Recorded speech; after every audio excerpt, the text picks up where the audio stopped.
जय जिनेन्द्र। आज हम उत्तम आर्जव धर्म की चर्चा करेंगे पंडित दयानंद राय जी की पूजा के आधार पर। कपट न कीजे को चोरन के पुर ना बसे, सरल सुभावी हो ताके कर बहु संपदा। क्या कहा? कपट, कपट न कीजे कोई। कपट माने छल, धोखा, मायाचारी करना। मतलब कि अब ये किसी को भी नहीं करना चाहिए, कपट वगैरह, छल वगैरह। क्योंकि अगर हम किसी के साथ भी छल या कपट या धोखा देने की कोशिश करते हैं तो उसके लिए कहा कि चोरों के कोई ठिकाने नहीं होते। कौन देता है धोखा? चोर देते हैं धोखा, कपट करते हैं। तो उसके लिए आगे लिखा चोरन के पुर ना बसे। कि एक तो कहा कि कपट कोई मत करिए, दूसरा कहा कि चोरों के कभी गांव नहीं होते, उनके कोई ठिकाने नहीं होते। क्यों नहीं होते? क्योंकि अब वो आज यहाँ कल वहां, अगर एक जगह रहेंगे, एक ही शहर में रहेंगे तो पकड़े जाएंगे। तो इसके लिए कहा कि कपट न कीजिए कोई, चोरन के पुर ना बसे, सरल स्वभावी होए। सरल स्वभावी होए मतलब जो हृदय में से सरल स्वभावी होते हैं उनके ताके घर बहु संपदा, उनके घर बहुत संपदा होती है। अब आप कह सकते हैं कि हमने तो बहुत से सरल लोगों को देखा है, बहुत सीधे साधे लोग हैं, लेकिन संपत्ति तो उनके पास बिल्कुल भी नहीं है, बेचारे हैं वो तो। अरे यहाँ किसकी चर्चा की जा रही है? संपदा किनके पास घर में होती है, किनके पास होती है? जिनका हृदय सरल है। यहाँ पैसे की संपदा की बात नहीं है, यहाँ आत्मिक शांति रूपी संपदा की बात है।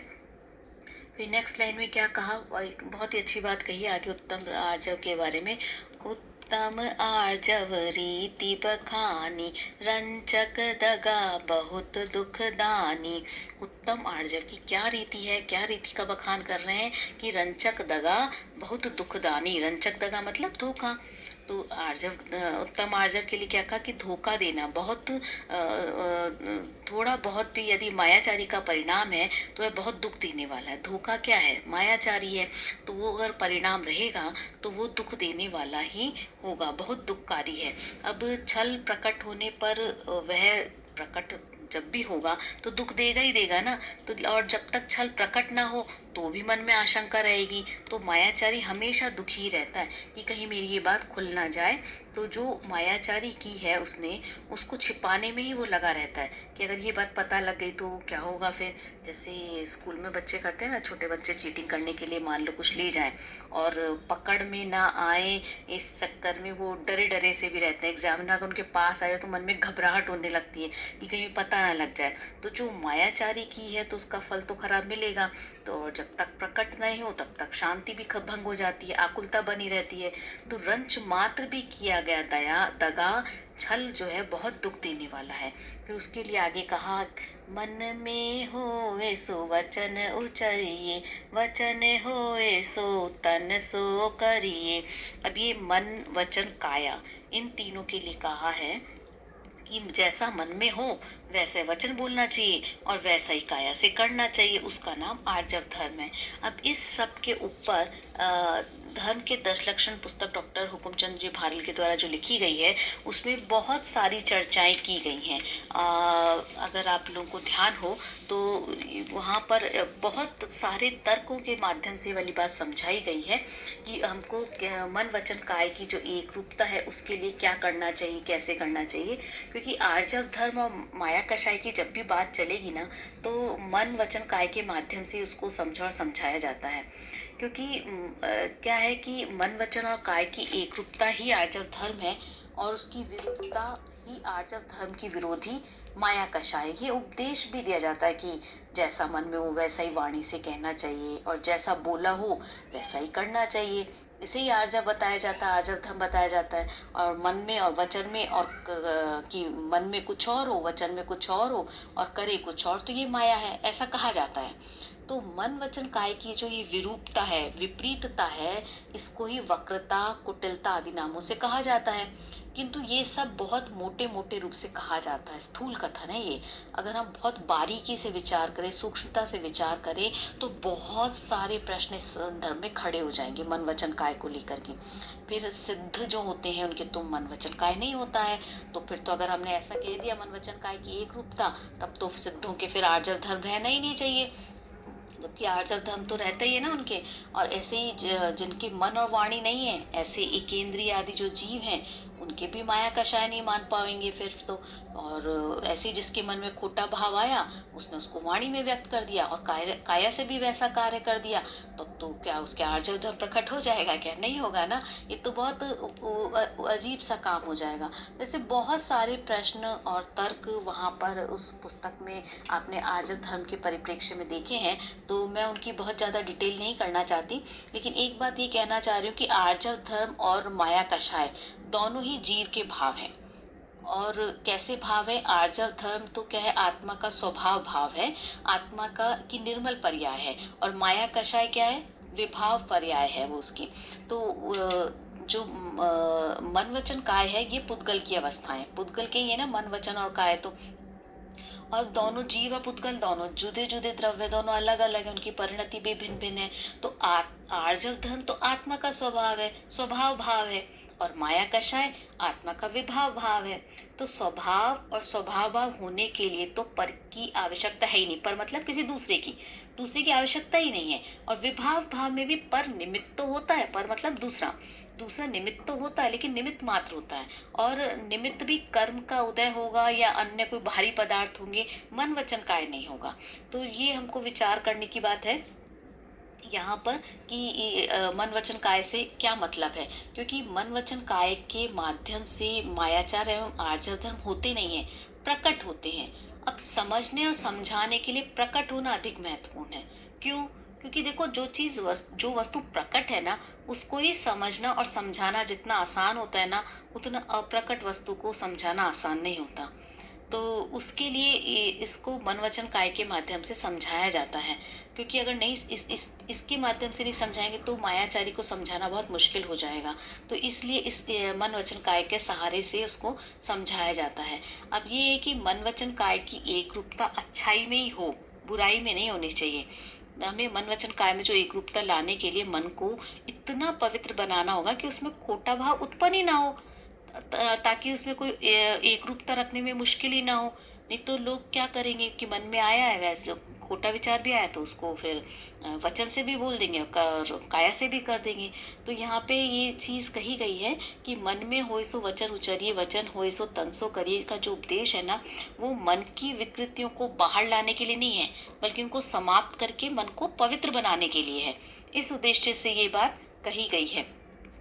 क्योंकि आर्जव धर्म है तो उसको जानने के लिए हमको ये जानना बहुत जरूरी है कि जो माया कषाय है वो मन वचन और काय की विरूपता कहो, वक्रता कहो, कुटिलता कहो, इसका नाम नहीं, बल्कि आत्मा की विरूपता। क्योंकि आत्मा के ही परिणाम है स्वभाव भाव और विपरीत भाव, दोनों ही आ रहे हैं ना। आर्जव स्वभाव भाव है और माया कषाय विर्भाव भाव है। तो माया कषाय आत्मा की माया कषाय तो आत्मा की विरूपता, वक्रता, कुटिलता का नाम है। उसको मन वचन काय के माध्यम से प्रकट होती है, पर उत्पन्न तो आत्मा में होती है। तो आत्मा का स्वभाव जैसा है वैसा नहीं माना और उसको उल्टा माना, अन्यथा माना, तो उसके परिणाम स्वरूप जो परिणमन करना चाहता है वो अनंत वक्रता है। जो जिसका कर्ता धर्ता नहीं है उसे उसका कर्ता धर्ता मानना अनंत कुटिलता है। मतलब क्या, एक द्रव्य दूसरे द्रव्य का कुछ कर्ता धर्ता नहीं है, लेकिन आपने इसके विपरीत माना, तो वो आपकी वक्रता है। ये वाली बात कहना चाह रही हूँ मैं। फिर ऐसे ही जो आत्मा का स्वभाव है उसको वैसा ही जाना, उसको वैसा ही माना और उसमें वैसे तन्मय होकर के परिणम गए, वैसे ही अनुभव करा, तो वो वीतरागी सरलता है। तो वही उत्तम आर्जव है। उत्तम आर्जव वहां है। तो अब जैसे हम कह सकते हैं कि जैसे श्रद्धा, ज्ञान और चारित्र है, इनका एक रूप परिणमन हो, वो आत्मा की एक रूपता है, वही वीतरागी सरलता है और वही वास्तविक उत्तम आर्जव धर्म है। और लोक के अंदर जो छल कपट के अभाव रूप मन वचन काय की एक रूपता, सरल परिणति को व्यवहार से आर्जव धर्म कहा जाता है। वो कहा जाता है, होता नहीं है, क्योंकि हमको बताने के लिए और कोई सहारा नहीं है, तो हम मन वचन काय के माध्यम से उसको समझाते हैं। फिर आगे कहा है, करिए सरल तिहु जोग, अपने देख निर्मल आरसी, मुख करे जैसा लखे तैसा, कपट प्रीति अंगारसी। करिए सरल तिहु जोग अपने। तो मन वचन काय, इनको क्या कहा जाता है, योग कहा जाता है। तो इन तीनों योगों को करिए सरल, इनको सरल रखिए, बिल्कुल सरल करिए। किसको, तीनों जोग, तीनों योगों को। कौन से, मन वचन काय को, मन वचन काय को, तीनों योगों को बिल्कुल सरल करिए। फिर नेक्स्ट क्या कहा, अपने देख निर्मल आरसी, आरसी मतलब दर्पण। तो जैसे बिल्कुल मतलब दर्पण होता है, जैसे निर्मल होता है, उसी तरह से मन वचन काय को भी निर्मल रखना चाहिए। उनके अंदर सरलता होनी चाहिए, उनमें कोई विरूपता नहीं होनी चाहिए। फिर आगे कहा, मुख करे जैसा लखे तैसा। अब आप अगर मुंह टेढ़ा करेंगे तो कैसा दिखेगा दर्पण में, जैसा जैसा आपने दिखाया वैसे ही दिखेगा ना। तो जैसा आपने किया वैसा दिखेगा। तो मुख लखे, मुख करे जैसा, जैसा मुख करेंगे वैसा ही दिखाई देगा दर्पण में।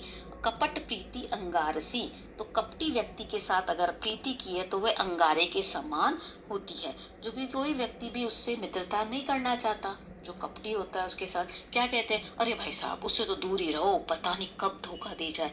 कितनों को दे चुका है धोखा उसने, वो अपने माता पिता का सगा नहीं, अपने भाई का सगा नहीं, आपको क्या, आपका क्या सगा होगा, वो धोखा दे सकता है कभी भी। तो इस तरह की हमारे विचार लोगों के बीच में चलते हैं, जो कपटी वगैरह होते हैं। तो वो उनसे हम बचना चाहते हैं। तो हम दूसरों को अगर धोखा देना चाहते हैं तो आपसे लोग बचेंगे, लेकिन आप अपने आप से कैसे बचेंगे, कर्मों से तो नहीं बच सकते ना। तो मायाचारी से, छल कपट से अगर हम किसी को जीतना चाहते हैं, प्राप्त करना चाहते हैं, वो तो दिखता है कि चलो कर लिया, लेकिन अपने कर्मों को बेवकूफ तो नहीं बना सकते ना। हम खुद ही मायाचारी के परिणामों से ठगाए जाते हैं, हम खुद अपने आप को बेवकूफ बना रहे हैं, और इससे ज्यादा कुछ नहीं होता है। तो अपने स्वभाव में प्रवेश करने के लिए हृदय की सरलता आवश्यक होती है। फिर एक आगे कहा है 2 लाइन के अंदर, लास्ट 2 लाइन्स में, नहीं लहे लक्ष्य, नहीं लहे लक्ष्मी अधिक छल करी करम बंद, विशेषता बह त्यागी दूध बिलाव पीवे, आपदा नहीं देखता। अब क्या बात कही है, एक उदाहरण कहा है लास्ट लाइन के अंदर, बिलाव का उदाहरण देकर के कहा है।